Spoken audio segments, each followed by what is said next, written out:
الفاتحة.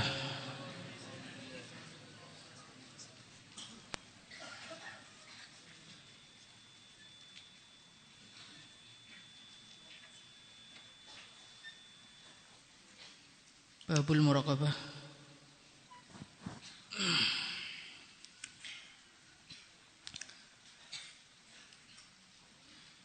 Hadis 61.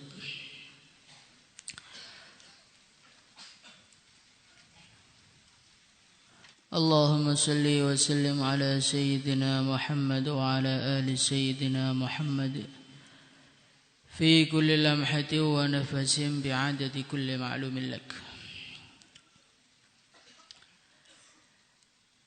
Bismillahirrahmanirrahim. An Abi Dharrin Jundub bin Junadah wa Abi Abdurrahman Mu'adz bin Jabal radhiyallahu anhuma an Rasulillah sallallahu alaihi wasallam qala ittaqillah, takutlah kamu kepada Allah atau jagalah dirimu dari murka Allah. Haitsuma kunta, dimanapun engkau berada. Wa atbi', dan ikutkanlah as-sayyi'ata, keburukan, al-hasanata, kebaikan. Tamhuha, maka kebaikan itu akan menghapuskannya. Wa khaliqin nasa, dan berakhlaklah kepada manusia. Bi khuluqin, dengan akhlak hasanin yang baik. Rawahu Tirmidzi wa qala haditsun hasan.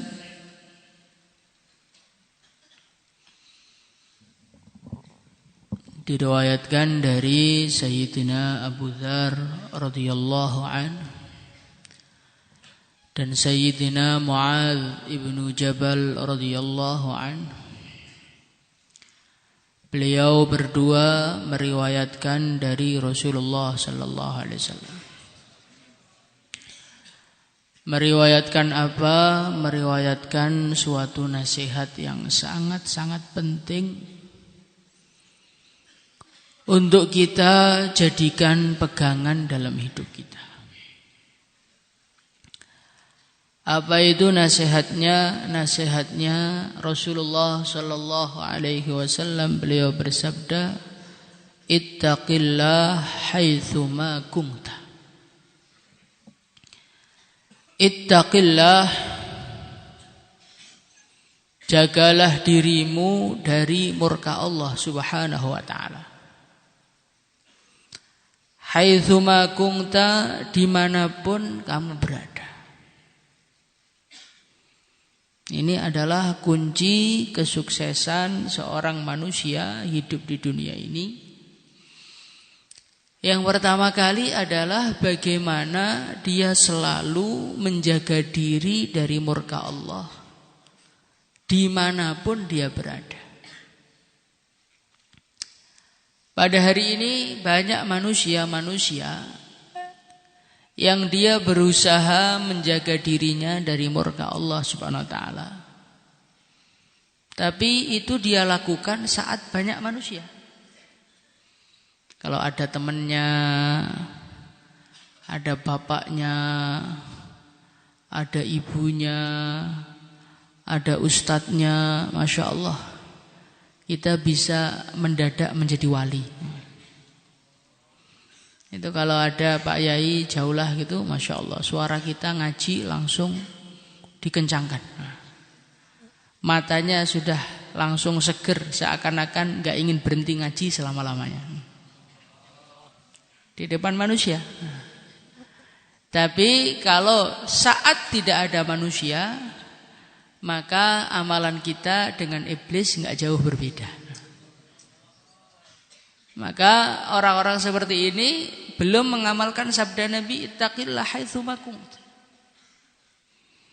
Orang itu hidupnya, targetnya 24 jam. Ada manusia, enggak ada manusia.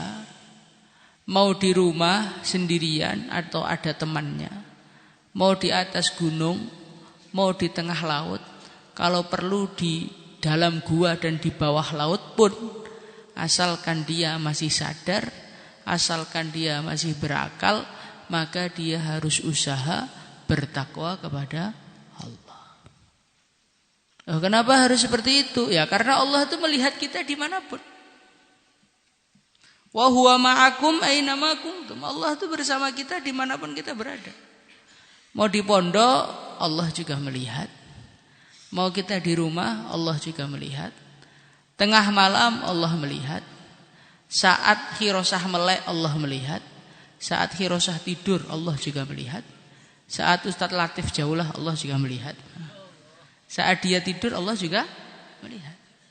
Nah, sekarang kita ini takwanya itu bukan kepada Allah sebetulnya. Takwanya itu kepada manusia. Kita ini mengamalkan agama saat ada manusia, saat dilihat manusia, saat takut dipermalukan manusia, saat itu mendadak soleh. Tapi kira-kira gak ada manusia yang melihat, maka kita langsung menjadi demit. Maka ini adalah sesuatu yang harus kita hindarkan dari hidup kita. Kita belajar takwa kepada Allah, melindungi diri dari murka Allah 24 jam haitsuma kunta, dimanapun kita berada. Insyaallah.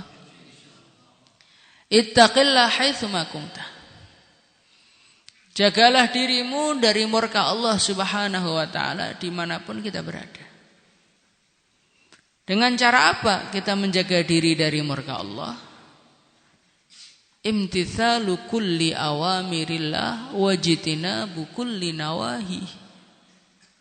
Orang itu kalau pengen dilindungi dari murkanya Allah, maka kuncinya yang pertama, taatilah perintah Allah, jauhilah larangan Allah. Ya kuncinya di situ aja. Selagi ketaatan kepada Allah, ketundukan kepada Allah sudah ada di dalam diri kita, ya otomatis kita akan aman dari murka-murkanya Allah SWT. Ya, tapi Pak, taat kepada Allah itu berat loh Pak. Kita ini taat kepada Allah berat itu cuman perasaan. Pada hakikatnya taat kepada Allah itu ringan. Yang berat itu melawan hawa nafsu. Sekarang coba kita hitung. Kita sholat 5 waktu. Setiap sholat berapa menit? Berapa menit? 5 menit, 10 menit. Masjid kita dengan sawah jauh mana? Orang kerja dengan orang sholat lama mana? Lama orang kerja. Orang kerja mulai jam 6:30 sampai jam 5, jam 4. Demi untuk beberapa rupiah saja mereka kuat. Kenapa sholat yang 5 menit menjadi gak kuat? Melekan nonton bola jam 2 malam kuat. Sholat tahajud 2 rakaat saja gak kuat. Istighosah yang bunyi pimpinannya saja. Adapun pengikutnya tidur nyenyak, mimpi sampai surga. Nah inilah kesalahan kita. Agama itu berat dikerjakan tuh perasaan kita aja kok. Rasulullah Shallallahu Alaihi Wasallam beliau menyampaikan ad-dinu yusrun. Agama itu mudah. Agama itu mudah. Sholat mudah, zakat mudah, puasa mudah. Coba kita bayangkan, zakat fitrah setiap tahun cuma 1 kali. Berapa itu? Berapa zakat fitrah? 2,6 atau 2,7 paling enak dibulatkan kalau beras 3 kilo. Kita mengeluarkan duit 3 kilo untuk membeli beras setiap tahun merasa keberatan. Allah Subhanahu wa taala memerintahkan kita mengeluarkan zakat. Zakatnya harta berapa persen? 2,5%. Kita memiliki harta 100.000 umpamanya. Itu yang dikeluarkan cuman 2.500. Kalau uang kita 10 juta, yang dikeluarkan berapa? 2,5 juta. 250.000. Kalau uang kita 100 juta, cuman 2,5 juta. Berarti untuk kita 97.500.000 itu kamu makan sendiri. Masih merasa dari Allah itu masih kemahalan. Coba kita renungi, agama itu mudah. Mengeluarkan zakat cuma 1 tahun sekali. Zakat fitrah cuma 1 tahun sekali. Zakat mal juga cuma 1 tahun sekali. Itu pun setelah sampai nisabnya. Kalau belum sampai nisabnya, enggak juga wajib zakat. Agama itu ringan sekali. Allah Subhanahu wa ta'ala memerintahkan untuk puasa. Puasa itu mulai kapan? Mulai kapan?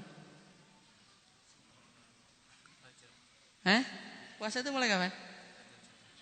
Puasa itu diwajibkan mulai terbitnya fajar sampai tenggelamnya matahari. Sangat ringan.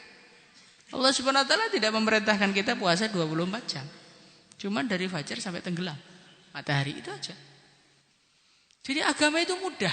Yang menjadikan agama itu susah karena hawa nafsu kita itu enggak mau mengamalkan agama. Innan nafsala ammaratum bisu. Jiwa kita ini adalah jiwa yang selalu ngajak kepada keburukan. Itu kalau keburukan itu enteng sekali. Keluarkan duit 100.000 untuk beli pulsa tiap bulan itu kuat aja. Untuk bayar wifi 300.000 ringan saja. Nah, tapi kalau untuk belikan lauk untuk temannya itu 5.000 terasa berat. Kota amal masjid itu kalau kita teliti isinya rata-rata berapa? 2.000. Nah, kamu ngaku kan? Yang isinya cuma segitu. Tapi kalau kita urusan dunia 100.000, 200.000, 300.000, 1 juta, 2 juta, beli HP mahal-mahal, habis itu ketangkap, habis itu beli lagi. Kalian tidak merasa keberatan sama sekali. Maka ad-dinu yusrun itu rasakan di dalam hati. Agama itu mudah, takwa kepada Allah itu mudah. Ditambah lagi ya, agama itu toh umpama terasa berat itu awal-awalnya saja. Nanti ketika orang itu mengamalkan agama, Allah Subhanahu wa ta'ala buka hatinya, walladzina jahadu fina lanahdiyannahum subulana. Ketika dia sudah sampai di titik itu, Masya Allah, sudah mendapatkan hidayah dari Allah, dipilih oleh Allah, dibuka hatinya oleh Allah, maka saat itu kenikmatannya itu dalam mengamalkan agama. Kenikmatannya dalam sholat, kenikmatannya dalam ngaji, kenikmatannya dalam wirid, kenikmatannya di dalam doa, kenikmatannya di dalam munajat kepada Allah Subhanahu wa ta'ala. Itu akan kita dapatkan kalau kita terus mengamalkan agama. Maka kalau sekarang kita mengamalkan agama belum ada rasanya, terasa berat, paksa saja. Insya Allah nanti akan datang satu masa di mana kenikmatan amal agama akan kita rasakan juga. Ittaqillah haitsu ma kunt. Takwalah kamu kepada Allah Subhanahu wa ta'ala dimanapun kamu berada. Jadi kita ini oleh Allah Subhanahu wa ta'ala diperintahkan untuk selalu takwa, selalu menjauhi kemaksiatan, selalu menjalankan perintah. Tapi kita ini adalah manusia. Manusia itu apa? Manusia itu adalah makhluk yang suka lupa. Innama sumiyal insanu insanan likathratin nisyan. Manusia itu dinamakan manusia karena terlalu banyak lupa. Maka sampai sholat 5 waktu itu Anda dipanggil 5 kali. Itu kadang-kadang lu lupa kalau waktunya sholat ke masjid. Bagaimana kalau nggak ada azan? Maka begitu juga kita ini kadang-kadang sudah niat pengen jadi orang soleh, pengen jadi orang takwa, pengen jadi orang dekat kepada Allah, sudah niat meninggalkan maksiat, janji nggak karu-karuan, nanti sampai depan gerbang maksiat lagi. Kira sebentar lihat wanita lewat maksiat lagi. Sebagai gitu manusia itu. Mau baik lupa nakal lagi. Mau baik lupa nakal lagi. Sehingga ketika Anda berkali-kali jatuh dalam kemaksiatan, syaitan mampir. Syaitan bilang, sudahlah, antum itu sudah berusaha jadi orang takwa nggak bisa-bisa itu karena sepertinya bakat antum nggak di situ. Bakat antum tuh kayaknya maksiat jadi preman tuh cocok kayaknya. Antum itu sudah nggak bisa lah, udah terlambat. Mau jadi orang takwa itu udah terlambat. Seharusnya dulu kelas 1 sungguh-sungguh. Nah nanti jadi ulama betulan. Lah sudah kadung daurah ngaji plonga-plongo kayak gini ya, teruskan aja sekalian. Syaitan datang memberikan rasa keputusasaan kepada kita. Maka oleh Rasulullah SAW dipeseni dengan pesan yang kedua, wa atbi'is sayyi'atal hasanata tamhuha. Kalau engkau itu jatuh dalam kemaksiatan, jangan kok terus putus asa. Perbaiki, tambahlah, hapuslah keburukanmu itu. Dengan apa kita menghapuskannya? Dengan kebaikan yang setara dengan kemaksiatan kita. Maksiatnya mata, ya tobatnya dengan matanya diajak amal agama. Nonton TV, nonton YouTube, nonton wanita yang bukan mahram 1 jam, 2 jam, tobat, nangis pada Allah, baca Quran 2 jam. Dengarkan musik 2 jam, dengarkan bayan 2 jam. Ya harus begitu, harus setimpal gitu loh. Lubangnya 1 meter, masa tambalannya cuma 1 senti. Maka dosa mata tambal dengan kebaikan mata, dosa kuping tambal dengan kebaikan kuping, dosa hati tambal dengan kebaikan hati. Hati kita sukanya suudon, tambal dengan husnudon. Hati kita suka membenci, tambal dengan rasa sayang kepada umat. Hati kita sombong, tambal dengan merendahkan diri, merasa paling jelek di muka bumi ini. Terus seperti itu. Kalau orang itu selalu berusaha menambal, toh dia masih jatuh terus di dalam keburukan, setidaknya lubangnya lebih sedikit dibandingkan dengan orang yang tidak nambal sama sekali. Maka Al-Imam Al-Ghazali rahimahullah ta'ala di dalam kitab Minhajul Abidin beliau menceritakan, kalau engkau jatuh dalam dosa, tobatlah. Jatuh dalam dosa, tobatlah. Kok setan ngomong sama engkau, untuk apa kamu tobat? Nyatanya juga nakal lagi loh. Nyatanya juga maksiat lagi loh. Setidaknya kalau saya maksiat lagi, catatan maksiatnya saya baru maksiat 1 kali. Yang sebelumnya kan sudah dihapus. Kosong, maksiat 1 lagi. Tobat lagi, hilang lagi, nanti maksiat lagi 1 lagi. Daripada maksiat terus nggak tobat-tobat, akhirnya hitungannya banyak, dosanya banyak, susah tobatnya, akhirnya siksanya lama di akhirat. Maka orang tuh walaupun jatuh bangun, dia terus. Aku jatuh 1000 kali, maka aku akan berusaha bangun 1001 kali. Insyaallah ya. Atbi sayyi'atal hasanata tamhuha. Kemudian kata Imam Ghazali, enggak usah pernah berputus asa di dalam berbuat kebaikan. Kalau toh pengalaman-pengalamanmu sebelumnya setelah taubat maksiat lagi, tetap usaha taubat. Karena apa? Mungkin saja akan datang satu masa engkau taubat belum sempat maksiat lagi sudah mati. Akhirnya su'ul khatimah apa husnul khatimah? Husnul khatimah. Kemaksiatanmu yang akan kamu rencanakan lagi itu kan belum tentu terjadi. Tobati aja sekarang. Kali saja, mungkin saja suatu saat nanti engkau tobat sungguh-sungguh, belum sempat maksiat lagi, sudah dipanggil oleh Allah. Akhirnya engkau menghadap kepada Allah dalam keadaan enggak punya dosa. Semoga termasuk kita. Kemudian yang ketiga, khaliqin nas bi khuluqin hasanin. Berakhlaklah kepada manusia dengan akhlak yang baik. Ini akhlak ini perkara yang sepertinya biasa, tapi inilah perkara yang paling banyak memasukkan orang ke dalam surga. Akhlak yang jelek sepertinya biasa, tapi inilah perkara yang paling banyak memasukkan manusia ke dalam neraka. Ada orang punya akhlak. Dia beli kucing. Habis itu kucingnya dikurung, enggak dikasih makan. Kucingnya mati. Maka kata baginda Nabi Muhammad sallallahu alaihi wasallam, dakhalatil mar'atu an-nar fi hirratin habasatha. Ada seorang wanita masuk surga gara-gara kucing yang dia kurung. La hiya at'amatha. Dia tidak memberikan makanan kepada kucing itu, dikurung enggak diberi makan. Akhirnya dia mati. Gara-gara akhlak jelek sama kucing, jurusannya neraka. Maka teman-teman semua, akhlak itu penting. Sebaliknya ada seorang manusia masuk surga gara-gara akhlak. Ada seorang pelacur, seorang pezina. Dia dalam hadis sahih melihat seekor anjing jilat-jilatin tanah kehausan.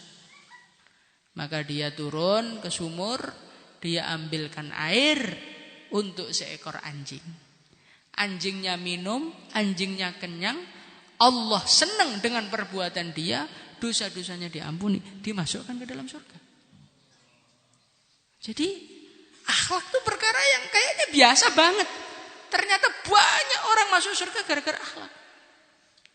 Fi riwayatin ada seorang ulama besar. Bahkan ada yang mengatakan itu Al-Imam Al-Ghazali rahimahullah ta'ala. Ketemu sama orang mimpi ketemu Imam Ghazali. Syekh, gimana kabar engkau? Masya Allah, alhamdulillah Allah telah menerima saya, mengampuni dosa-dosa saya. Oh Masya Allah. Gara-gara apa Syekh? Karangan kitabmu? Bukan. Sholatmu? Bukan. Zikirmu? Bukan. Gara-gara ketika saya nulis ada semut minum dari tinta saya biarkan. Allah senang, Allah mengampuni dosa saya. Coba kamu bayangkan. Akhlak kepada semut, kasih minum semut tok itu loh. Ternyata itulah yang menjadikan neraka ditutup oleh Allah untuk beliau. Maka jangan pernah meremehkan akhlak. Sebaliknya terjadi kepada Syekh Abdul Wahab Asy-Sya'rani rahimahullahu taala. Beliau doa enggak makbul. Setelah dicek di istoroi ternyata apa? Ternyata di pintu rumahnya ada semut kecepit. Belum diselamatkan, doanya enggak jadi naik. Ada seseorang sowan kepada gurunya, "Syekh, saya ini sudah bertahun-tahun wiritan kok enggak kebuka-buka tuh hati saya. Apa sebabnya?" Diistikharai sama gurunya, ditampakkan oleh Allah. Dulu beberapa tahun yang lalu dia mandi pakai sampo sasetan. Samponya dibuang di jalur pengairan, akhirnya menyumbat air. Sebab sumbatan itulah Allah sumbat hatinya dari hidayah. Bayangno. Makanya kita ini akhlak itu penting. Jangan kita di pondok ngambil nasi ngelebihi dari teman-temannya. Lauknya lebih banyak, alasan ikram temannya. Tapi habis itu dimakan sendirinya. Ini perkara-perkara seperti ini bagian dari akhlak-akhlak yang tidak baik. Ngaji di kelas, enggak bawa kitab. Ini bagian dari akhlak yang tidak baik, tidak menghargai gurunya. Datang ke kelas dalam keadaan enggak mutolaah, ini bagian dari akhlak yang tidak baik. Ngajar terlambat, ini bagian dari akhlak yang tidak baik. Maka kalau kita ini diurus akhlak enggak baik, kita ini banyak sekali. Saking banyaknya sampai kita ini enggak bisa menghitungnya, saking banyaknya sampai kita ini enggak kerasa kalau akhlak kita ini jelek.